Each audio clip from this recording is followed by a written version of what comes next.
So would the water fasting go a long way to healing this problem? For a lot of people, all we have, it's kind of like you have a corrupted hard drive in a computer and your computer's not working. You just shut the whole thing off, you turn it on, you don't know why, but now it starts working again because it's rebooted the hard drive. And I would use that as an analogy. When you turn everything off in fasting, you get a big die-off in the gut microbiome, then you start feeding whole plant foods, you regrow the type of bacteria that's supposed to be in the gut, rather than the type of bacteria you find in the guts of meat eaters and people eating refined carbohydrates. So, you can kind of recalibrate that whole system. And for some people, a single fast with healthy re-eating is enough to solve the problem. And other people, it can take a long time, depending on how much damage has been done. And if after this conference is over, someone says, I really want to reboot, and they're unable, and your best suggestion is to come to your facility. If they can't come to your facility, will you guide them over Zoom on a home fast? Well, what we would recommend for people that want to do, say, home fasting is they still have to go through a process of making sure they're a good candidate for fasting. We can do that without cost to the patient. They go onto the website at truenorthhealth.com, complete the registration forms, and I'll talk to them on the phone about that and be for no cost to just say, is this something that you should be considering? If it is, and they want to come to the center or one of the other places that supervise it, that's fine. If they want to do it at home, we have a telemedicine practice where doctors that are experienced with fasting can work with their local doctor to make sure that history exam lab is done, that they do it properly. You still have to rest. You still have to do it properly if you want to have a good outcome. So and that's assuming that, they have conditions that'll lend themselves to that. Some people are sick enough or they're on medications, there's going to be more medical management than can be done at home. We would recommend those people fast under supervision. But, many people can successfully do fasting or modified fasting on their own, as long as they're a good candidate for it and they have appropriate rest and supervision during the time they're doing it. And more doctors are becoming open to this. Many of the doctors we see who are at first skeptical, once they see a patient or two get well, they're all enthusiastic, because for most doctors, they never see people get well. It's not even part of the paradigm. They tell people, oh, you'll be on these drugs the rest of your life. You'll never get well, because they've never experienced that process in using conventional therapies. And how long a home fast does it normally last? I know it's different for each person, but what's the range of the shortest to longest and the average? Well, in some cases, it's not doing water fasting. It's doing a modified, juices, broths, other things like that. So they're on limited calories. It's less complicated. You don't have the same medication management complications. Other people, they may fast for a few days to a few weeks, depending on what it takes. But that's really something that's best kind of determined individually, because it depends on medication issues, health history, their capacity, and also their environment. Some people are in very supportive environments that would lend themselves to, getting rest and doing it. Other people are raising children and have teenagers and have all kinds of stresses that would make it very difficult to get the kind of rest that's necessary with fasting. So that's why we offer that service, though, where we'll review their history and give them some advice about what would be the best strategy for them and point them in the direction that might make most practical sense for them to build it. Okay. Are all whole grains good for us, or should we just eat quinoa, millet, amaranth, teff, buckwheat, and wild rice, and avoid grains with gluten like wheat, barley, and oats? Well, if you are celiac, then you definitely need to avoid anything with gluten in it. That is the most important. That is the one, group that really does need to avoid it, or someone that has an allergy or an intolerance too. But I don't recommend people avoid whole food groups, especially like that. Gluten is a really hard one to avoid if you don't need to, and if you're getting it from whole food sources. What I talk about is the fact that when people they say, oh, I cut out gluten, I feel so good, like someone in the population. Well, that's because they're cutting out all these processed foods because they're having to pay attention to it. And of course they feel good. But if someone really thinks that that's what's happening, I have them just get off of all that. You don't have anything with gluten in it. Give yourself a couple of weeks, don't have it at all. And then sit there on its own after not eating before, have a bowl of barley, like a whole grain gluten. And if you don't respond to it, you're probably fine. So that's kind of like the test that I usually do. But eating a wide variety of whole grains is a really health promoting decision across the world. So, nowadays, as Julie mentioned, wheat is largely served as a highly refined, highly processed carbohydrate served with oil and salt. For example, bread is normally associated with oil, salt, and sugar. In fact, if you take the salt and the oil away from bread. It's called matzah, and it's punishment on Passover. It's not something that people are necessarily going out of their way of eating. It's kind of like meat. When you take away the salt and the sauces, boiled beef isn't something people are all getting excited to line up at the drive-through to get. So I think that that's one issue. The other thing is that the HLA-DQ gene that's associated with gluten sensitivity is also associated with Hashimoto's thyroiditis. So it's not just celiac disease that might be associated with wheat, but there's also a theory that people that are wheat sensitive and their immune system doesn't necessarily attack their intestinal tract, i.e. celiac disease, but it may attack their thyroid, i.e. Hashimoto's thyroiditis.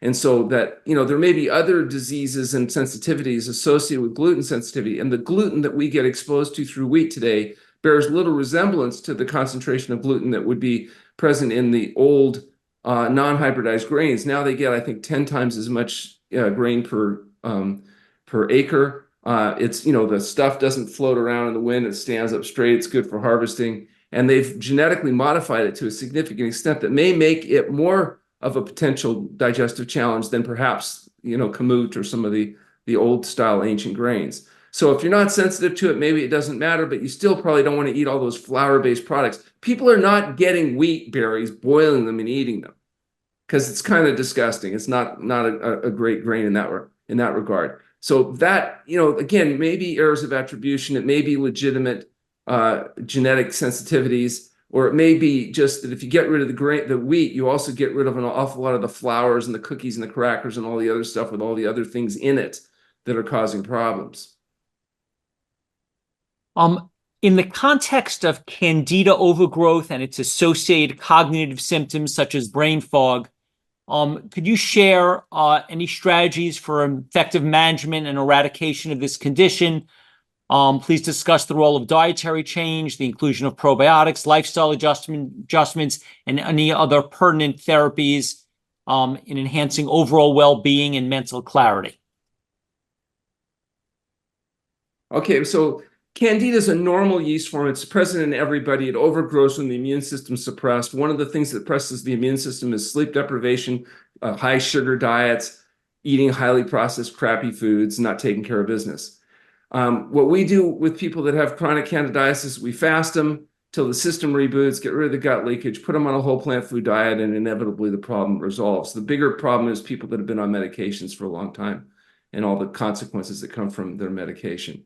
So I don't see candidiasis as being, in its various forms, as necessarily being an overwhelmingly challenging problem to resolve if you can get people to do dangerous and radical things like eat well and exercise and go to bed on time and do those kinds of interventions.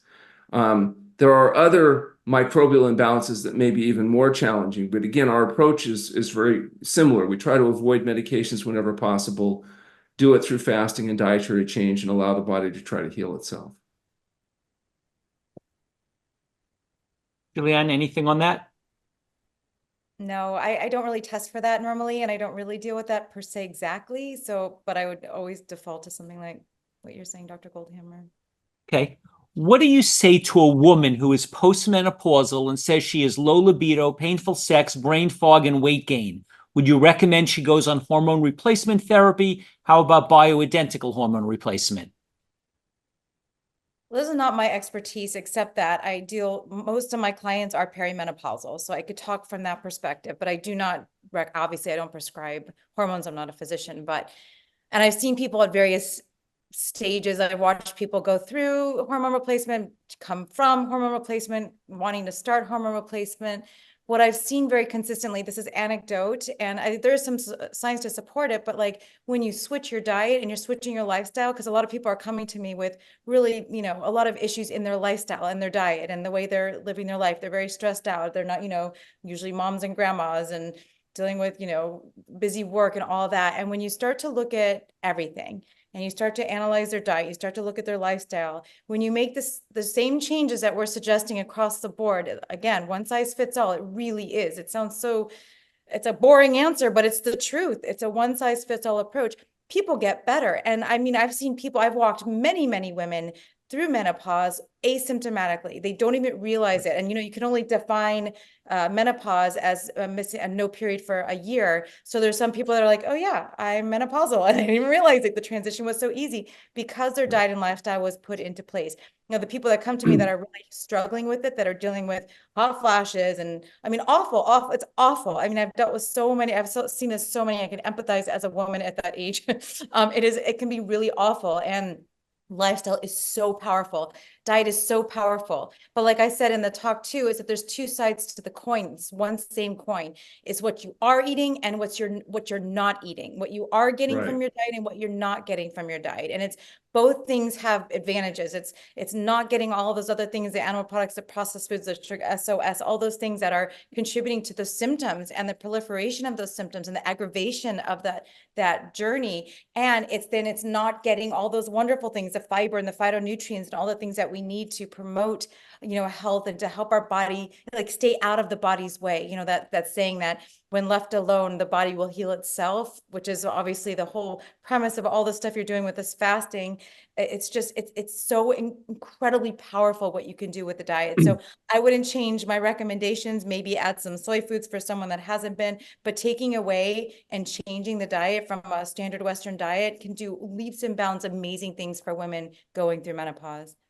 So there's an active hormone called estradiol, which is a dominant female hormone. When it gets too much, there are certain symptoms associated with that state, and that's like fibrocystic breast disease, dysmenorrhea, menorrhagia, so heavy periods, disrupted periods, breast tenderness, polycystic ovarian syndrome. There's this whole class of common symptoms that are also just associated with this elevated estradiol. Well, estradiol normally gets broken down to something called estriol, and you get rid of it in the urine. And what breaks it down are the bacteria that live in your gut.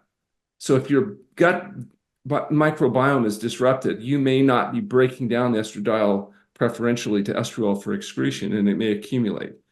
So when we have patients that come in with those symptoms, and we fast them and then put them on a whole plant food diet, inevitably there's a dramatic improvement. People that have been having terrible problems with hot flashes and other stuff, oftentimes post-fasting stop having those problems.